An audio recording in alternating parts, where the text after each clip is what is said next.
తెచ్చినటువంటి నిధులలో ఎఫ్డిఐలలో వచ్చినటువంటి ఉద్యోగాలు ఏంది, ఆ ఉద్యోగాలకు ఏమేమి స్కిల్స్ కావాలి, ఆ స్కిల్స్ ఈ తెలంగాణ విద్యార్థులకు ఉందా లేదా, ఆ స్కిల్ ఎన్హాన్స్మెంట్ కొరకు మీరు చేస్తున్నటువంటి కార్యాచరణ ఏంది, దానిపైన ఒక వైట్ పేపర్ రావాలి.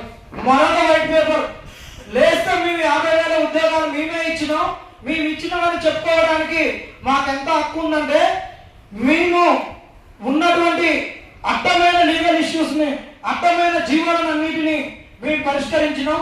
మేము ఎలాంటి లీగల్ ఇష్యూస్ లేని నోటిఫికేషన్స్ తీసుకురాగలమా అడ్డు అని మీరు చెప్పారు కదా. ఎస్సీ వర్గీకరణ అసలు అడ్డే కాదు. నువ్వు రిజర్వేషన్స్ ఎన్హాన్స్ చేయలేదు, రెడ్యూస్ చేయలేదు. ఉన్న దాంట్లోనే ఒకటి ఏకి, ఒకటి బికి, ఒకటి సికి ఇచ్చినా కాబట్టి రిజర్వేషన్స్ అసలు అడ్డంకి కాదు. ఇలాంటి లీగల్ ఇష్యూస్ పైన మళ్ళా నువ్వు లీగల్ ఇష్యూస్ కాకుండా నోటిఫికేషన్స్ ఏ విధంగా ఇవ్వబోతున్నావు అనే దాంతో ఒక వైట్ పేపర్ రావాలి. ఇంకొక వైట్ పేపర్ ఏంటంటే, లేస్తే వీళ్ళు ఏం చెప్పారంటే, గత ప్రభుత్వంలో ఉన్నప్పుడు టీజీపీఎస్సీ అనేటటువంటిది ఒక జీరాక్స్ బాక్స్ అయిపోయింది. ఈ జీరాక్స్ బాక్స్ ను మేము ప్రక్షాళన చేసినాం. ఇది ఉద్యోగాలు ఇచ్చేటటువంటి ఒక కమిషన్ అని చెప్తున్నావు కదా.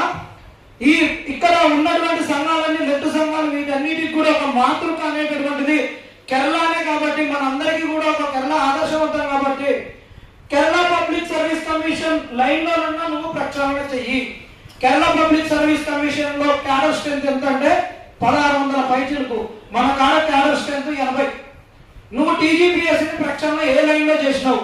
నీకు ఉన్నటువంటి సెక్రటరీలు ఎంతమంది, జాయింట్ సెక్రటరీలు ఎంతమంది, 4th క్లాస్ ఎంప్లాయీస్ ఎంతమంది, తర్వాత నీకు ఉన్నటువంటి గ్రూప్ 4 ఎంప్లాయీస్ ఎంతమంది, ఏఎస్ఓ ఎంతమంది, సెక్షన్ ఆఫీసర్స్ ఎంతమంది, నీ క్యాడర్ స్ట్రెంత్ దీనిపైన ప్రక్షాళన పైన నువ్వు చెప్పాలి. వైట్ పేపర్ రావాలి. ఎందుకంటున్నావు అంటే, ప్రక్షాళన చేసిన నువ్వు చెప్పి గ్రూప్ 1 పేపర్ నువ్వు అడ్డమైన జీవోలు తెచ్చిన వాటిపైన మేము కొట్లాడేటప్పుడు టీజీపీఎస్సీ లో దొంగలు కోవర్టులు ఉన్నారు, బీఆర్ఎస్ కు లీకులు ఇస్తున్నారు, బీఆర్ఎస్ దొంగలు ఇందనే ఉన్నారని గత సంవత్సరం జూలైలో నువ్వే పేపర్ స్టేట్మెంట్ ఇచ్చినావు.